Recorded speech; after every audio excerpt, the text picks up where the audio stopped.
Selamat datang, Auto-Release.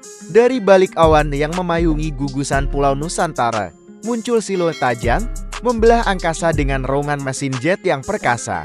Inilah dia, BA Hawk 209, sang elang khatulistiwa, petarung sejati yang telah menjadi salah satu tulang punggung pertahanan udara Indonesia. Selama lebih dari 2 dekade, kisah Hawk 209 di Indonesia dimulai pada era pertengahan tahun 1990-an.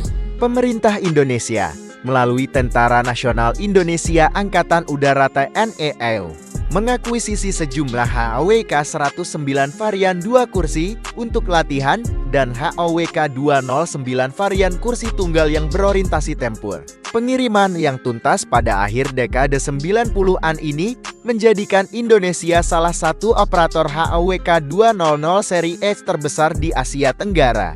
Penamaan kode 209 sendiri merujuk pada varian khusus yang dikembangkan oleh British Aerospace kini BAE Systems untuk Angkatan Udara kita. Total ada 16 unit Hawk 209 yang memperkuat 2 skadron tempur utama, Skadron Udara 1 di Lanut Supadio, Pontianak, dan Skadron Udara 12 di Lanut Rusmin Nurjadin, Pekanbaru.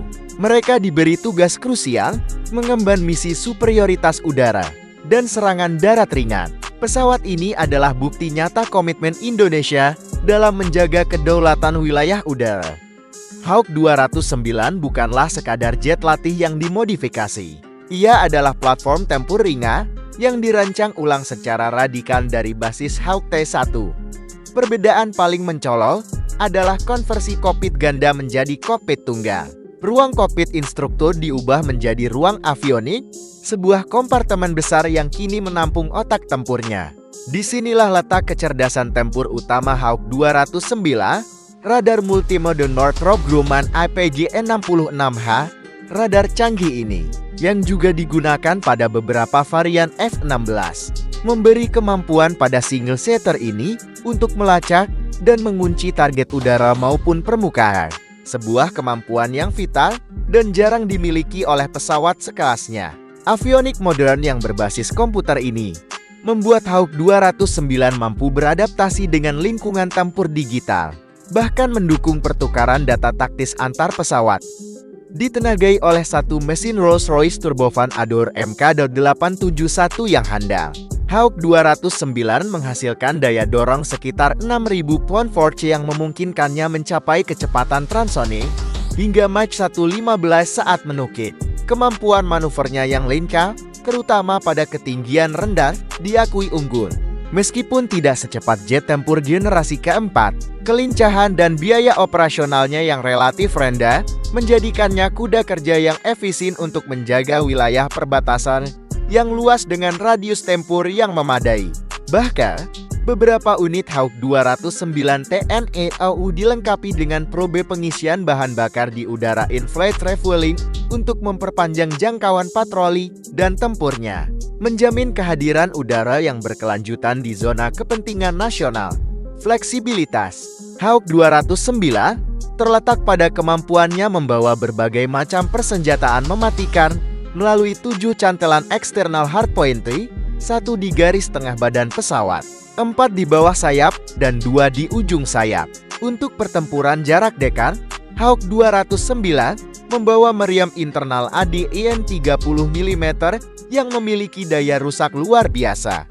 Dalam misi superioritas udara, ia dapat dilengkapi dengan rudal udara ke udara terkemuka seperti AM-9 Sidewinder di ujung sayapnya yang memberikannya kemampuan dogfight yang mematikan. Sementara untuk serangan darat, jet ini mampu membawa kombinasi peluncur roket, bom serbaguna, hingga bom cluster dengan daya angkut total senjata mencapai 3.085 kg. Keserbagunaan inilah yang membuatnya menjadi aset taktis yang tak tergantikan. Hawk 209 memiliki catatan tempur yang membanggakan, menorehkan tinta emas dalam sejarah pertahanan Indonesia.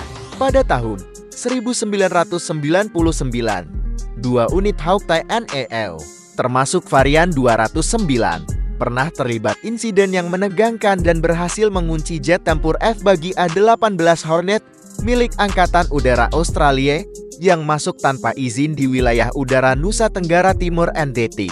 Misi-misi penting lainnya, seperti Air Escort dan dukungan operasi pemulihan keamanan, termasuk saat mengawal pendaratan pasukan di Lanut Sultan Iskandar Muda, Banda Aceh.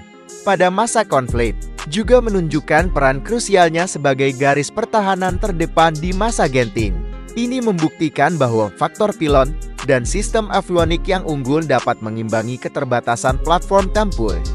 Meskipun sudah memasuki usia senja dan rencana penggantian secara bertahap sudah dicanangkan, BA Hawk 209 terus menjalani program pemeliharaan dan modernisasi intensif oleh Depo Pemeliharaan TMEAU untuk memastikan kondisi airworthiness dan kemampuan tempurnya. Pesawat ini bukan hanya aset tempur, ia adalah mentor yang melatih pilot-pilot terbaik Indonesia, mempersiapkan mereka untuk transisi ke kokpit jet tempur modern generasi 4 dan 45 seperti F-16, Sukhoi, dan sebentar lagi Rafale. Kehadirannya membuktikan bahwa dengan perawatan yang tepat dan semangat pengabdian yang tinggi, alutsista yang mapan tetap bisa menjadi kekuatan yang diperhitungkan. Mereka adalah elang-elang yang dengan setia menjaga setiap jengkal kedaulatan udara kita. Menghadapi tantangan modern yang terus berkembang, apakah Anda percaya Hawk 209 tetap menjadi solusi yang efektif untuk menjaga wilayah perbatasan terpencil Indonesia?